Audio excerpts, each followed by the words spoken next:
प्रभु स्मरण करेंगे। प्रभु स्मरण के लिए सीधे होकर बैठ जाएं। कमर, पीठ, गर्दन को सीधा करें। नेत्रों को बंद करें। दोनों हाथों को गोद में रख लें या फिर हस्तांजलि बना लें।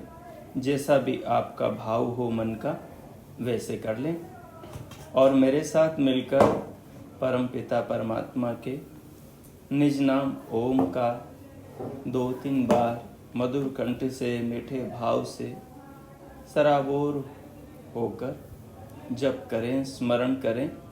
स्मरण के काल में भगवान को हृदय में, सर्वत्र जीवन में और जगत में अनुभव करें।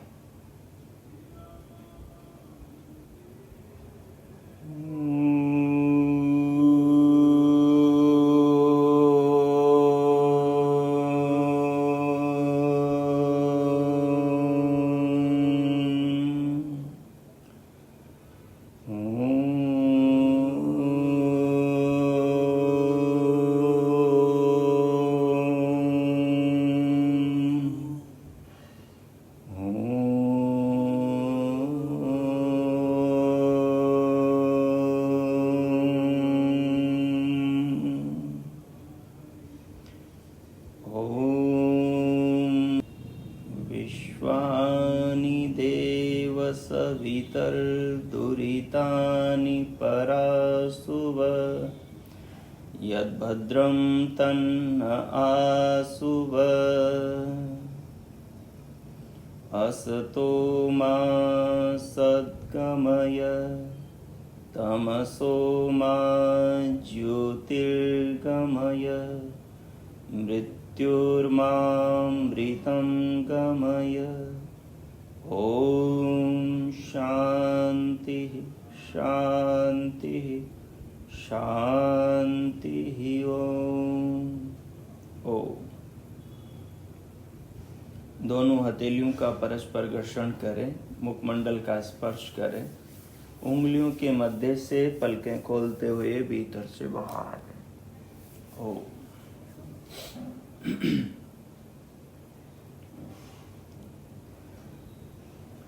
ऑनलाइन सत्संग में उपस्थित सभी बहुत सम्माननीय महानुभावों,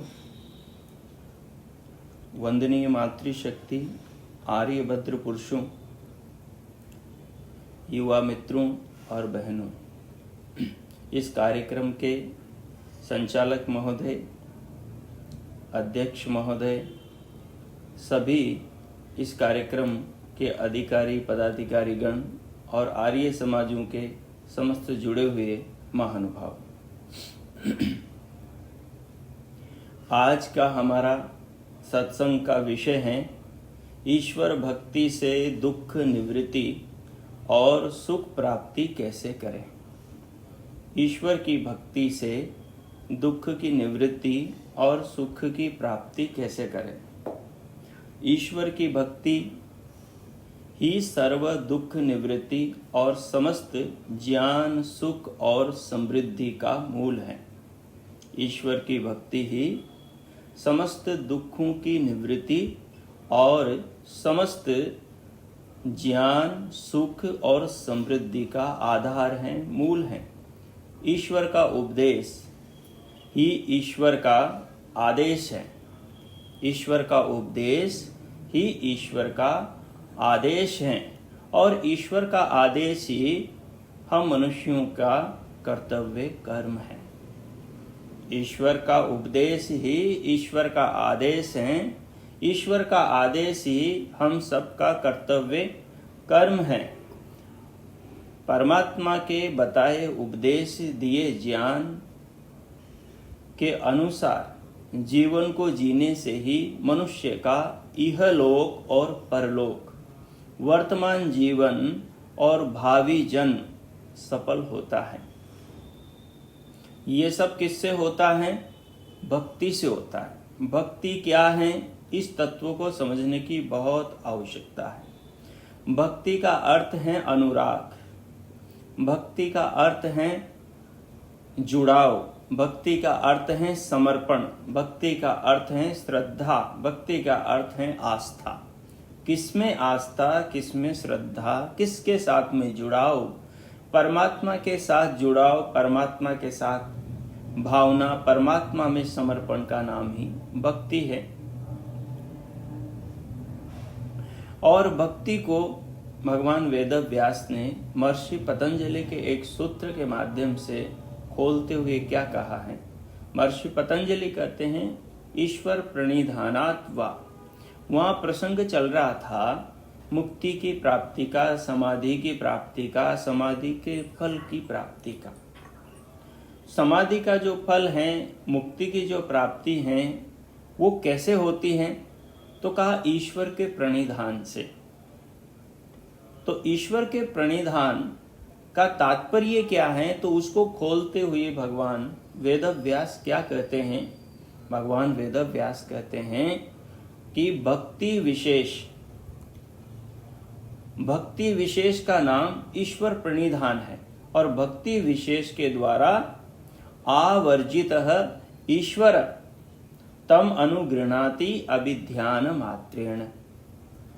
कहा भक्ति विशेष से जो व्यक्ति बुराइयों को छोड़कर ईश्वर को अपने अनुकूल कर लेता है, भक्ति विशेष करके, भगवान की भक्ति करके, बुराइयों को छोड़ करके, स्वयं को परमात्मा के समर्पित करके परमात्मा को अपने अनुकूल कर लेता है। हम अपने पिता को, हम अपने मित्र को, हम अपने पति को, हम अपनी पत्नी को, हम अपने बच्चों को कैसे अनुकूल करते हैं? कैसे अनुकूल करते हैं? वो जो चाहते हैं, जो उनके भी हित में हो, अपने भी हित में हो, सबके हित में हो, वो कभी गलत नहीं होता। लेकिन जो केवल मेरे हित में हो, सामने वाले के हित में न हो, समाज के हित में न हो, वो गलत हो सकता है। लेकिन जो सबके हित में है, वो कभी गलत नहीं होता। तो भक्ति क्या है? ईश्वर के आदेश का पालन करना, ईश्वर के उपदेश के अनुसार जीवन को जीना, ईश्वर की भक्ति है, ईश्वर की भक्ति है। और क्या कहा? कहा कि तम अनुगृह्णाति, कौन? परमात्मा। किसको? भक्त को। और अभिध्यान मात्रेण, उसकी इच्छा की पूर्ति कर देता है परमात्मा। संकल्प मात्र से उसकी समाधि लगवा देता है, उसको सुख प्रदान कर देता है। जो वो चाहता है, जो उसकी आत्मा के हित में है, समाज के हित में है, परिवार के हित में है, वही वेद का आदेश है। और वो जो वेद का आदेश है वो सबके हित में है। तो जो सबके हित की बात जो चाहता है भक्त, भगवान के आदेश का पालन करते हुए भगवान अपने संकल्प मात्र से उस भक्त की इच्छा की पूर्ति कर देता है। ये तत्व की बात है। अब भगवान कैसे भक्त की इच्छा की पूर्ति करता है, इस तत्व को समझना ना। भक्ति का अर्थ यह है कि अपनी आत्मा को भगवान से जोड़ लेना। भक्ति का अर्थ है भगवान को अपनी भावना में बसा लेना। भक्ति का अर्थ है भगवान ने जो वेद में ज्ञान दिया है, उस वेद के ज्ञान के अनुरूप जीवन को जीने का संकल्प लेना, और केवल संकल्प ही नहीं लेना, उसको जीवन में चरितार्थ भी करने का नाम भक्ति है। क्योंकि वेद जो है, वेद भारतीय संस्कृति के मूल आधार स्तंभ है। वेद भारतीय संस्कृति के, आवाज आ रही है? कट गई? आ रही है। वेद भारतीय संस्कृति के आधार स्तंभ हैं। वेदों से ही उदात्त यानी ऊंचे आदर्शों का ज्ञान प्राप्त होता है। वेदों से ही विश्व संस्कृति और विश्व सभ्यता पल्लवित और पुष्पित होती है। वेदों में ही हमारी जो भारतीय संस्कृति है, इसकी मूल है, इसका जड़ है, इसका आधार वेदी हैं, वेदों के विचार हैं, वेदों में जो ईश्वर का दिया हुआ ज्ञान है वो है। तो उस ज्ञान को, और भगवान ने जो मनुष्य के सुधार की प्रक्रिया उस वेद में बताई है, उसको समझने के लिए एक बहुत सुंदर सा उदाहरण है। माता जी इसको एक जैसा रहने दीजिए, वो बार बार हिलता है ना तो ध्यान भटकता है, एक जैसा बस ऐसा ही रहने दीजिए। तो एक बहुत सुंदर, वैसे ये जो परमात्मा ने संसार बनाया है, ये संसार इस तरीके से बनाया है कि जीवन को कैसे मनुष्य को जीना चाहिए वो इस संसार के अंदर ही भगवान ने उदाहरण के रूप में प्रस्तुत किया है।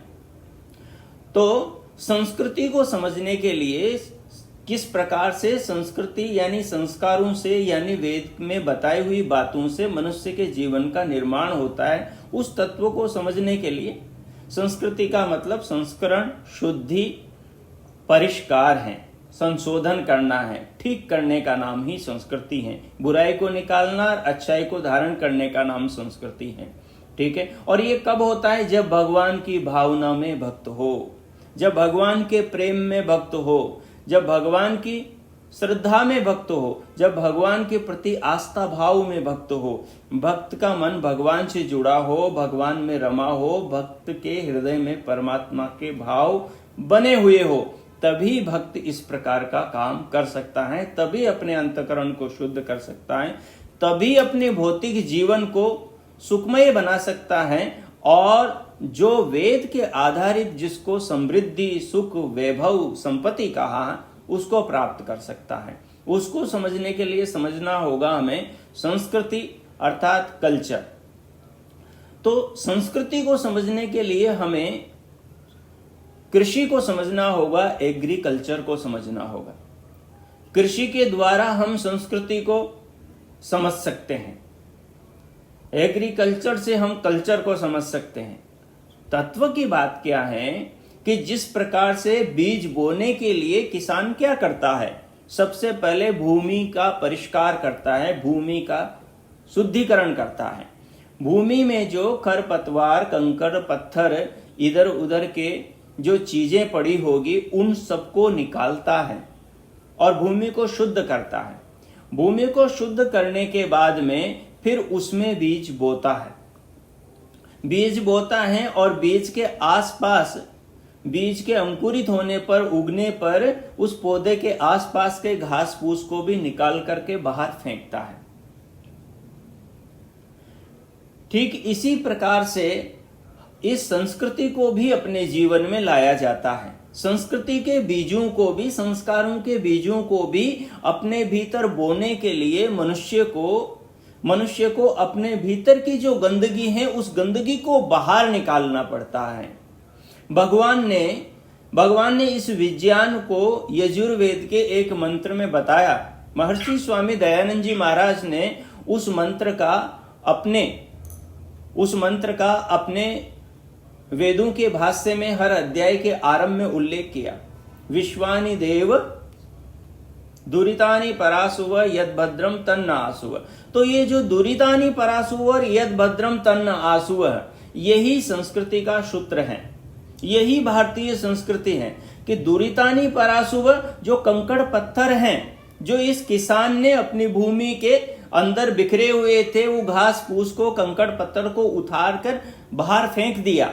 ठीक है। दुरितानि परासुव, ये जो दुर्गुण हैं, ये जो बुराइयां हैं अपने हृदय में, अपने मन में, अपने चाल ढाल में, अपने रहन सहन में, अपने खान पान में, अपने बोलचाल में, अपने उठने बैठने में, अपने हार व्यवहार में, जो ये बुरी आदतें हैं, बुराई है, इन सबको बाहर निकाला जाए पहले। जैसे इस किसान ने अपनी भूमि से सारे कंकर, पत्थर, खरपतवार को बाहर निकाला, उसके बाद में फिर बीज बोया जाए। ठीक ऐसा ही अपने भीतर होगा। तो दुरितानि परासुव यद भद्रम तन्न आसुव। अब जो अच्छाई है वो हमारे जीवन में कैसे आएगी, इसका भी तरीका है। भूमि का तरीका दूसरा है और मनुष्य के जीवन का तरीका दूसरा है। आपको कपड़े की गंदगी को निकालने के लिए क्या करना होता है? कपड़े में जो गंदगी है, जो वस्त्र मलिन हो गया है आपका, उस वस्त्र की मलिनता को निकालने के लिए क्या करना होता है कि आप उस पर साबुन लगाते हैं, सोडा लगाते हैं। तो वो जो सर्फ, साबुन, सोडा है, वो जो कास्टिक है, वो वस्त्र के मैल को काट कर बाहर फेंक देता है और आपका वस्त्र धवल हो जाता है। यही काम ये संस्कार करते हैं। कि संस्कारों को जैसे ही हम धारण करते हैं और ये संस्कार भीतर जाकर कास्टिक का, सोडे का, सर्प का काम करते हैं, साबुन का काम करते हैं। ये जो ज्ञान की ज्योति भीतर जलती हैं, ये अज्ञान की कालिमा का नाश कर देती हैं। ये अपने भीतर अंदर ही अंदर ईश्वर की व्यवस्था से ये काम होता है। हमें क्या करना होता है? हमें जो संस्कार भगवान ने जो दिए हैं, ईश्वर भक्ति क्या है? ईश्वर का आदेश, ईश्वर का उपदेश। और ईश्वर का उपदेश क्या है? ईश्वर का आदेश। और ईश्वर का आदेश क्या है? मनुष्य का कर्तव्य कर्म। और मनुष्य का कर्तव्य कर्म जो है उसको अपनाने से, उसका पालन करने से, उसको जीवन में धारण करने से क्या होता है? मनुष्य का जीवन सफल होता है, मनुष्य को सच्चा सुख प्राप्त होता है, मनुष्य के सारे दुखों की निवृत्ति होती है और मनुष्य को यश और समृद्धि की प्राप्ति होती है। मनुष्य में भय नहीं होता, तनाव नहीं होता, डर नहीं होता, जब वो अंदर भीतर से सच्चा इंसान होता है। तो इसके लिए क्या करें? तो भगवान ने बहुत अच्छा संदेश दिया कि अपने भीतर की गंदगी को निकालने के लिए क्या करें। जैसे किसान ने बीज बोने के लिए पहले खरपतवार को हटाया था, वैसे अपने को भी अपने भीतर की बुराई को निकालने के लिए क्या करना है?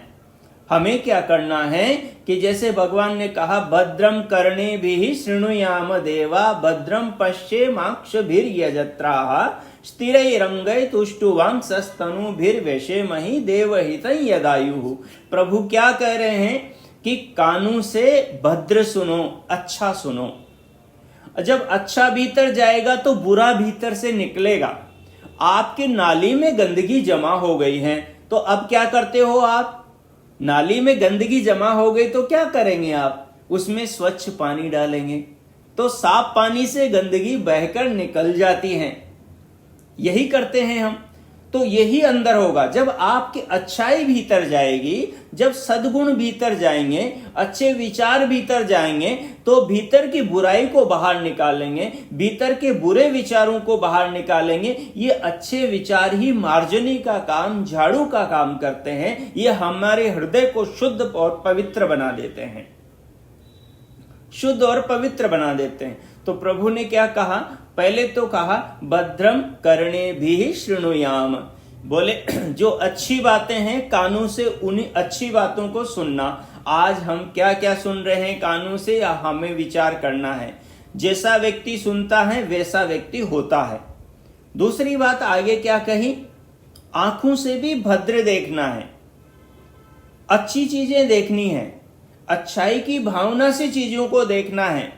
मन में भाव गलत हो, आंखों से बाहर आप देख रहे हो तो गलत है। दूसरे लोगों के सामने आप अच्छा प्रकट कर रहे हैं, लेकिन भीतर से आप इंसान गलत हैं, तो आपके जीवन में बुराई यानी दुख दूर नहीं होगा, दुख बना ही रहेगा। आप भीतर से कपटी हैं, बाहर से आप अच्छा होने का ढोंग कर रहे हैं, आपके जीवन से दुख नहीं जाएगा। आप भगवान पर आरोप करते रहेंगे, आप वेदों पर आरोप लगाते रहेंगे, आप आर्य समाज पर आरोप लगाते रहेंगे, आप हवन पर आरोप लगाते रहेंगे, आप शास्त्रों पर दोषारोपण करते रहेंगे, आप भारतीय संस्कृति को दोष देते रहेंगे। आप इतने दिनों से जी हम तो सत्संग में जा रहे हैं लेकिन बदलाव नहीं आ रहा, सुख नहीं आ रहा। उसकी वजह हमारा स्वयं का स्वभाव, हमारा स्वयं का कर्तव्य कर्म का पालन न करना है। यदि हम अपने अंदर ईमानदारी से मेहनत करेंगे तो अवश्य हम सफल होंगे। ये एक ही मंत्र है, लेकिन ये एक ही मंत्र जीवन को पूरा सफल कर सकता है। तो भगवान का जो उपदेश है वो भगवान का आदेश है। अब जो व्यक्ति प्रभु का आदेश, अपने पिता का आदेश, शरीर के बनाने वाले, जीवन को देने वाले, श्वास प्रश्वास की डोर से प्राणों को जीवन देने वाले परमात्मा के आदेश का पालन नहीं करेगा, भगवान के उपदेश को नहीं सुनेगा, बताओ उसका जीवन कैसे सफल होगा? उसे अपने कर्तव्य कर्मों का कैसे बोध होगा? तो उसका न तो गृहस्थ सफल होगा, न उसकी साधना सफल होगी, न उसका वानप्रस्थ सफल होगा, न उसका ब्रह्मचर्य सफल होगा, न उसका संन्यास सफल होगा। जहां वेद के विरुद्ध व्यक्ति का आचरण जा रहा है तो वो समझ ले कि वो ईश्वर यानी परमात्मा यानी परमेश्वर यानी इस शरीर के निर्माता विधाता का अपमान कर रहा है। जो अपने पिता की आज्ञा के विपरीत चलेगा उसे भगवान उसे पिता प्रसाद कैसे दे देगा। अब आप माता पिता हैं, आपका बच्चा यदि गलत रास्ते पर निकल जाए, ठीक है, गलत रास्ते पर चल पड़े तो आप क्या उसके प्रॉपर्टी नाम करेंगे? कभी आप उसके नाम अपनी प्रॉपर्टी को नहीं करेंगे। आपके 5 बच्चे हैं, उनमें से जो अच्छे बच्चे होंगे, जो आपकी बात मानते होंगे, ठीक रास्ते पर चलते होंगे, जो ईमानदारी और मेहनत से कमाते होंगे, परिवार का पालन पोषण करते होंगे, उन नेक बच्चों को ही आप धन संपत्ति देंगे, न कि जो आपका बच्चा बिगड़ गया है, गलत रास्ते पर चला गया है, उस बिगड़े हुए बच्चे को आप संपदा देंगे। तो परमात्मा आपको सुख कैसे देगा बताओ? दुख के रास्ते पर तो आप खुद जा रहे हो, भगवान की बात तो मान नहीं रहे हो, क्रोध करते हो, द्वेष करते हो, निंदा चुगली करते हो, ठीक है, गलत खान पान करते हो, तो राजनीति करते हो। तो इस प्रकार अच्छी चीजों में, उपासना में समय नहीं लगाते हो, अपने आप को जानने समझने का विचार नहीं करते हो, कठोर बोलते हो, पाप करते हो, झूठ बोलते हो, असत्य आचरण करते हो, हिंसा करते हो, ठीक है, इस प्रकार के काम करते हो जिससे दिमाग में तनाव बने, भय बने, डर बना रहे हैं, दूसरे का डर बना रहे हैं, तो फिर आपके जीवन में सुख कभी नहीं आएंगे।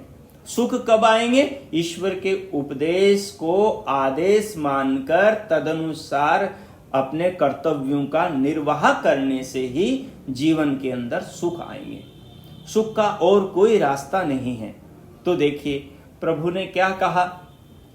पहली बात ये कह दी कि हमें दुरितानि परासुव यद भद्रम तन्नासुव, जो बुराई है उसको हम दूर करें और जो अच्छाई है वो हमारे जीवन में आए। क्योंकि जो विश्व की संस्कृतियां हैं उनमें सर्वप्रथम सबसे पहली संस्कृति हमारी भारतीय संस्कृति वैदिक संस्कृति है। तो वैदिक संस्कार ही प्रथम संस्कार है। वेद का ज्ञान ही सर्वोत्तम ज्ञान है। वेद का ज्ञान ही परमात्मा का उपदेश है और हम पुत्रों के लिए पुत्रियों के लिए परमात्मा का आदेश है और वो आदेश ही हम सबका कर्तव्य कर्म है। हम चाहे गृहस्थी में हो, हम चाहे वानप्रस्थ में हो, हम चाहे संन्यास में हो, हम चाहे ब्रह्मचर्य आश्रम में हो, हम चाहे ब्राह्मण हो, हम चाहे क्षत्रिय हो, हम चाहे वैश्य हो, हम चाहे शूद्र हो, हम कोई भी हो, हम जहां पर भी हैं, जिस वर्ण में भी हैं, हम जिस जाति पाति किसी में भी हैं, लेकिन परमात्मा का आदेश सर्वोपरि है। परमात्मा का उपदेश हमारे लिए अवश्य पालन करने योग्य है। तभी जाकर जीवन में सुख भी आएगा, समृद्धि भी आएगी, वैभव भी आएगा, शांति भी प्राप्त होगी और तमाम दुखों की निवृत्ति भी होगी। इस बात पर विचार करें, नोटबुक पास में लेकर बैठे और उस पर लाइन डाल करके देखें कि आपके जीवन में दुख किन किन कारणों से आ रहे हैं। उन दुखों के कारणों को लिख लेंगे, ठीक है, और आगे लिखेंगे आपको सुख किन किन कामों से प्राप्त होते हैं, तो वहां आप लिख लेंगे। अब उसके बाद में आगे आपको एक बात और भी लिखनी है कि जिन चीजों से आपको सुख प्राप्त हो रहा है वो सुख पाने के जो तरीके हैं वो ठीक हैं या गलत हैं। यदि वो सुख पाने के जो तरीके हैं यदि वो गलत तरीके से सुख आ रहा है तो उसमें आपके अंदर भय बना रहेगा, वो सुख पूर्ण रूप से शुद्ध सुख नहीं है। और यदि उस सुख के प्राप्त करने का तरीका वेद के अनुकूल है तो फिर उस सुख में आपको कभी भय नहीं रहेगा। क्योंकि भगवान क्या कहते हैं? भगवान कहते हैं अग्ने नय सुपता राय। परमात्मा से वेद का ऋषि क्या प्रार्थना कर रहा है कि प्रभु मुझे ऐसे सुपथ से, ऐसे मार्ग से लेकर चलना आप जिस मार्ग में न तो धन वैभव की कमी हो, न सुख सुविधाओं की कमी हो, न साधनों की कमी हो, किसी प्रकार की कोई कमी नहीं हो। मेरा जीवन दीनहीनता से युक्त न हो, मेरा जीवन संपन्न हो, वैभव से परिपूर्ण हो। और ये पथ, ये जीवन में उपलब्धि कैसे होगी? जब हम सत्य के मार्ग पर चलेंगे। और सत्य का मार्ग वेद के नियमों के अनुसार होगा। लोक में सत्य कई चीजें हैं, लेकिन वेद के आधार पर जो कर्तव्य कर्म है उनका पालन करने से ही हमारे जीवन में वास्तविक सुखों की प्राप्ति होगी। क्योंकि ये भगवान का आदेश है, ईश्वर का आदेश है। ईश्वर ने हम मनुष्यों को ये बात कही है कि ये वेद मैं तुम्हारे लिए ही उपदेश कर रहा हूं। इसलिए कहा भगवान ने, शृण्वन्तो विश्वे अमृतस्य पुत्र। हे अमृत के पुत्र। अमृत कौन है? परमात्मा है, और हम भी अमृत हैं। तो अमृत का अमृत को उपदेश है। क्या उपदेश है? कि हम वेद का जो ज्ञान है उस ज्ञान को जीवन में चरितार्थ करें, उस ज्ञान को जीवन में चरितार्थ करें। और ज्ञान हमारे जीवन में चरितार्थ कब होगा? ईश्वर की बात कब हम स्वीकार करेंगे? कब हमें कर्म करते हुए इस बात का एहसास होगा, यह डर हमारे मन में बना रहेगा कि बुरा करूंगा तो उसका बुरा फल मिलेगा।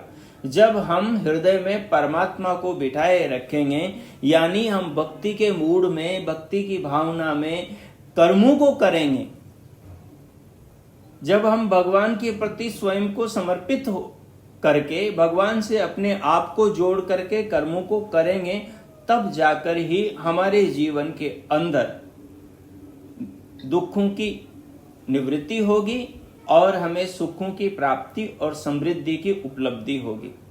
और वो कब होगा? इसलिए जब हम हृदय में, अपने मन में, अपनी आत्मा में परमात्मा को बिठाएंगे।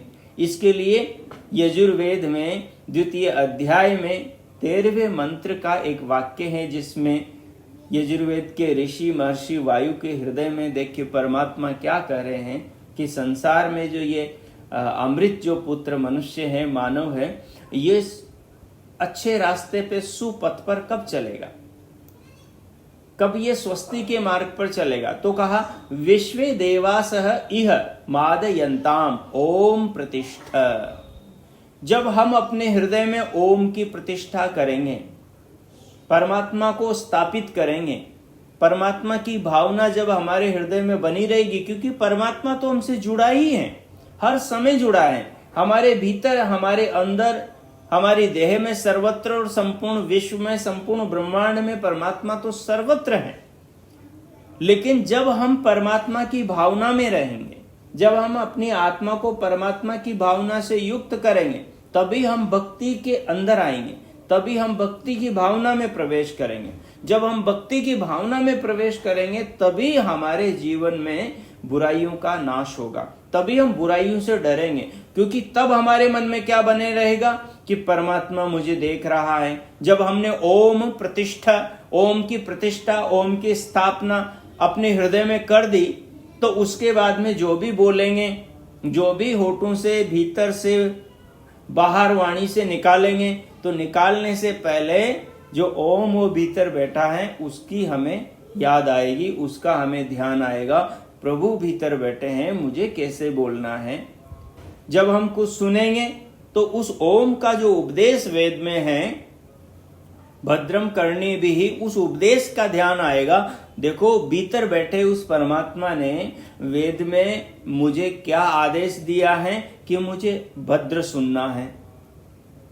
जब देखने लगूंगा, बुराई की ओर नजर जाएगी, तो वही उपदेश याद आएगा, भगवान ने क्या कहा है कि मुझे अच्छा देखना है। और अंत में क्या कहा? समस्त शरीर से जितने भी कर्म करो, वो सारे कर्म भद्र करो, वो सारे कर्म अच्छे करो, वो सारे कर्म उत्तम करो, वो सारे कर्म वैसे करो जैसे वेद में कहे हैं, जैसे परमात्मा का उपदेश है, उस उपदेश के अनुरूप कर्मों को करेंगे तो जीवन में अवश्य दुखों की पूर्ण निवृत्ति होगी और सुखों की प्राप्ति होगी।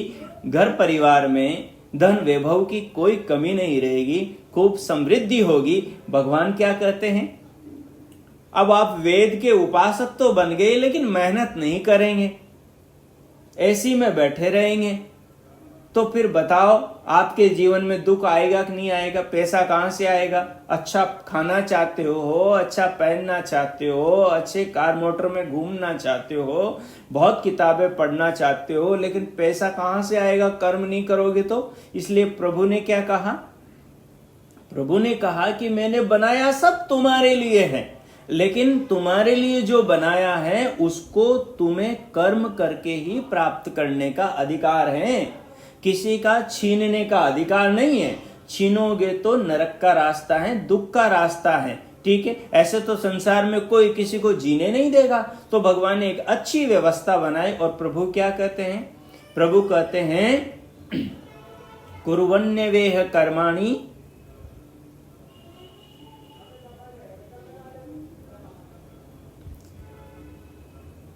मेरी आवाज आ रही है? आपका नेटवर्क कमजोर हो गया शायद। हाँ हाँ, तो प्रभु क्या कह रहे हैं? कुर्वन्य वेह कर्माणि जिजी विषय चतम समा। इसलिए भगवान ने, इसलिए सृष्टि कर्म प्रधान है। आप कर्म नहीं करोगे, वेद के आदेश का पालन नहीं करोगे, प्रभु के उपदेश के अनुरूप अपने कर्तव्य कर्मों का निर्वाह नहीं करोगे, तो जीवन में सुखी नहीं होगे। हाथ पर हाथ बैठे रहने से और बहुत ज्ञान प्राप्त कर लेने से सुख नहीं मिलेगा। जो पदार्थ के आधारित मिलने वाला सुख है वो पदार्थ की प्राप्ति से मिलेगा। और पदार्थ जब आप ईश्वर की व्यवस्था के अनुसार जब पदार्थ को परिश्रम के द्वारा अर्जित करोगे तो उससे आपको उत्तम सुख की प्राप्ति होगी। इसलिए कहा कुर्वन्य वेह कर्माणि जिजी विषय छतम समा। 100 बरस तक जीने की इच्छा रखो, लेकिन कर्म करते हुए। ऐसा करोगे तो बंधन में नहीं बंधोगे, क्योंकि सब कुछ संसार भगवान का है। दूसरे का हड़पने की, दूसरे के धन पर, दूसरे की वस्तु पर अधिकार जमाने की, लालच की भावना मन में रखना तो अनर्थ का मूल है। इसलिए ईशावास्यम इदम सर्वम यत् किंच जगत्याम जगत तेन त्यक्तेन भुंजीता मां गृदह कस्य स्विद्दनम। ये परमात्मा का उपदेश है कि संसार में जो भी कुछ है वो मैंने बनाया है, और वो यद्यपि सब तुम्हारे लिए बनाया है, अपने लिए नहीं, सब तुम्हारे लिए बनाया है। लेकिन फिर भी संसार में यह व्यवस्था है कि जो तुम्हारे लिए बनाया है उसे तुम प्राप्त कर सकते हो कर्म के द्वारा, क्योंकि कर्म करने के लिए मैंने तुम्हारे शरीर में हाथ दिए हैं, पैर दिया है, दिमाग दिया है, बुद्धि दी है, मन दिया है, सारी शक्तियां, सारे साधन, सारी ताकत दी है, और शरीर को स्वस्थ रखने के लिए बहुत खाने पीने की चीजें दी हैं। संसार में किसी चीज की भगवान ने कोई कमी नहीं रखी है, लेकिन सबको कर्म के आधार से, सबको कर्म के साथ जोड़ा है। तो ईश्वर भक्ति से दुख की निवृत्ति होगी और सुख प्राप्ति होगी। तो वो कैसे होगी? वो ऐसे होगी, पहले तो उस किसान की भांति अपने को, अपना जो हृदय है ये भूमि है, इस हृदय को आप भूमि समझो। और इस हृदय में मतलब अपने मन अंतःकरण में जो बुरे विचार, जो गंदगी, जो अज्ञान भरा है, उस अज्ञान को बाहर निकालना है। जैसे किसान खरपतवार को, कंकर पत्थर को बाहर निकाला है, ठीक उसी प्रकार हमारे हृदय की गंदगी को निकालने का तरीका क्या है? जो भगवान ने वेद में उपदेश दिया है, उस भगवान के आदेश के अनुरूप अच्छा सुनना, अच्छा देखना, अच्छा बोलना, अच्छा चिंतन करना, अच्छा खाना, अच्छे लोगों में बैठना उठना, अच्छी किताबों का स्वाध्याय करना और अच्छी तरह व्यवहार करना, ये सब उपदेश भगवान ने, ये सारी शिक्षा वेद में दी है। इस सारी शिक्षा के अनुरूप आचरण करना, और इससे हमारे अंदर जो करते जाएंगे कर्म, उस कर्म का उसी समय अनुभव बनता जाएगा, और उस अनुभव से संस्कार बनता जाएगा, और वो संस्कार हमारे अंदर बैठेगा, और उस अच्छे संस्कार से, अच्छे विचार के, अच्छे भाव के, अच्छे कर्म के संस्कार से जो बुरे संस्कार होंगे वो भीतर से नष्ट होते जाएंगे। जैसे उदाहरण दिया था कि स्वच्छ पानी डालने से गंदा पानी आगे निकल जाता है, जैसे वस्त्र का जो मैल है वो साबुन से दूर हो जाता है, वैसे ही ज्ञान से हृदय में भरा जो अज्ञान है मन का, वो सब दूर हो जाएगा, सारी भ्रांतियां दूर हो जाएंगी, सारे संदेह दूर हो जाएंगे, सारी जो चिजड़ ग्रंथि है वो सब नष्ट हो जाएगी, और फिर जीवन के अंदर सुख की प्राप्ति होगी। जब हम ईश्वर के आदेश का पालन करेंगे और कर्म करते हुए पदार्थों का ग्रहण करेंगे, छल कपट से नहीं, रिश्वतखोरी से नहीं, चालाकी से, कुटिलता से नहीं, ऐसे बेईमानी से धन कमाने वाले के भीतर तो हमेशा पाप ही बना रहेगा, क्योंकि ईश्वर तो सर्वसाक्षी है, सदैव हमें देख रहा है, उसकी दृष्टि से हम कभी नहीं बच सकते। और कहा इसलिए ओम प्रतिष्ठा, भगवान को हमने अपने हृदय में बिठा लिया तो परमात्मा तो देख ही रहा, हम नहीं बिठाएंगे तब भी देख रहा है, क्योंकि वो हमें नहीं छोड़ेगा। हाँ, हमारे लिए कल्याण के, क्योंकि उसी व्यवस्था में हमारा मंगल है, उसी व्यवस्था में हमारा कल्याण है। तो इसलिए सुख प्राप्ति का यही सर्वोत्तम मार्ग है कि हम भगवान का जो उपदेश है वेद, उस उपदेश को आदेश माने और उस आदेश के अनुसार अपने कर्तव्य कर्मों को समझें और कर्तव्य कर्मों को करें। उससे हमारा जीवन सफल होगा। हमारे जीवन की सारे जो दुख हैं, बाधाएं हैं, मुश्किलें, परेशानियां हैं, वो सारे दुख दूर होंगे और जीवन में सुख आएगा और सच्ची समृद्धि, सच्चा ऐश्वर्य, सच्चा वैभव आएगा। मरते समय कभी मलाल नहीं होगा कि मैंने ये सब बेईमानी से इकट्ठा किया है। सब कुछ अपने परिश्रम का, अपनी ईमानदारी का होना चाहिए। तो इस प्रकार भगवान की भक्ति से हमारे दुखों की निवृत्ति होती है और हमें सुखों की प्राप्ति होती है। समय आपका पूर्ण हुआ। आप सब ने बहुत ध्यान से सुना। काफ़ी लोग जुड़े हुए हैं, 77 लोग जुड़े हुए हैं। सूचना दे दूं, हमारी 3 कक्षाएं चलती हैं ऑनलाइन। एक सुबह 5 से 6 बजे तक चलती है, जिसका नाम अमृत ध्यान साधना है। उसमें अभी ईश्वर के 108 नामों पर ध्यान चल रहा है क्रमशः, तो उसमें आप जुड़ सकते हैं। दूसरी कक्षा हमारी 3 से 3:45 तक दोपहर में चलती है। वो अभी योग दर्शन की चलती थी, योग दर्शन पूरा हो गया। अब 1 अगस्त से वैशेषिक दर्शन की प्रारंभ होगी और ये हिंदी में पढ़ाई जाएगी। और दूसरी कक्षा हमारी न्याय दर्शन की अभी चल रही है, वो 4 से 4:45 तक चलती हैं। तो आप में जो भी महानुभाव इच्छुक हो तो वो संपर्क कर सकते हैं। मेरा नंबर मैं बोल देता हूं, चाहे तो आप लिख लें।